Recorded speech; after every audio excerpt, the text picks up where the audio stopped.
Cet enregistrement appartient au Parti communiste international qui maintient sa ligne directe allant de Marx à Lénine, à la fondation de la Troisième Internationale et à la naissance du Parti communiste italien à Léon en 1921, et de là à la lutte de la gauche communiste italien contre la dégénérescence à Moscou et au rejet des fronts populaires et des coalitions du groupe de résistance. Aujourd'hui, nous lirons notre tract pour la Journée internationale des travailleurs. L'ordre capitaliste prépare la guerre entre les nations. Le prolétariat doit préparer la guerre entre les classes. Le 1er mai 2025. L'ordre capitaliste prépare la guerre entre les nations. Le prolétariat doit se préparer à la guerre entre les classes. Seul le défaitisme révolutionnaire de la classe ouvrière peut arrêter la guerre impérialiste. À bas le nationalisme. Vive l'internationalisme ouvrier. Les nuages menaçants s'amoncellent au-dessus de vastes régions du monde, tandis que dans d'autres, la tempête de la guerre fait déjà rage depuis un certain temps. Dans un monde dominé par les lois du capital, 56 conflits de taille et d'intensité variables opposent 90 pays, de l'Ukraine à la Palestine, du Congo au Yémen, du Myanmar au Soudan. L'économie mondiale stagne. Submergée par la surproduction des marchandises, et toute tentative pour relancer la machine se heurte aux contradictions irréconciliables de ce système de production désormais anti-historique.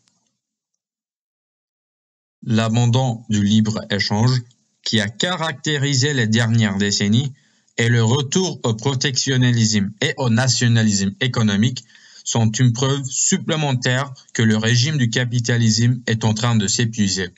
D'une part, le protectionnisme va accroître encore l'exploitation du prolétariat et d'autre part, il va intensifier la lutte pour le partage des marchés.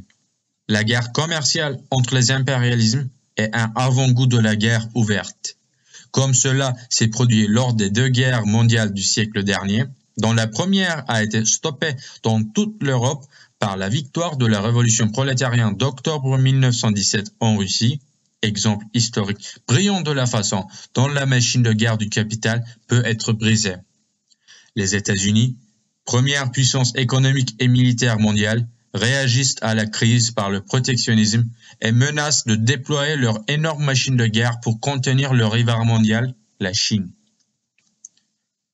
La République populaire de Chine, deuxième nation capitaliste la plus puissante du monde, usurpant le titre de socialiste, comme l'avait fait autrefois l'URSS stalinienne, poursuit avec toujours plus de difficultés, dans un contexte de crise économique générale, sa croissance industrielle et militaire, en gardant un profil bas pour gagner des positions sur le plan commercial et diplomatique, tout en se préparant à la confrontation également sur le plan militaire.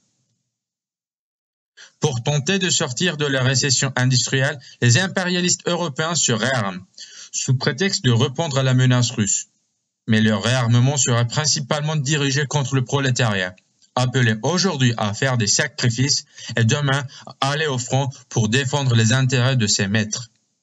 Une Europe unifiée, impossible sous le capitalisme, sera déchirée par une 3e guerre mondiale impérialiste, comme cela s'est produit lors des 1ère et 2e guerres mondiales, les différents États-nations se rangeant soit du côté des impérialistes américains, soit du côté des impérialistes chinois. La course mondiale à l'armement nécessitera la mobilisation d'énormes ressources, au détriment des hôpitaux, des écoles, des salaires et des retraites. En Corée du Sud, la bourgeoisie s'efforce d'introduire une semaine de travail de 64 heures, tandis que certains pays envisagent déjà de réintroduire le service militaire obligatoire. La Pologne a l'intention de conscrire toute la population masculine pour des périodes d'entraînement militaire.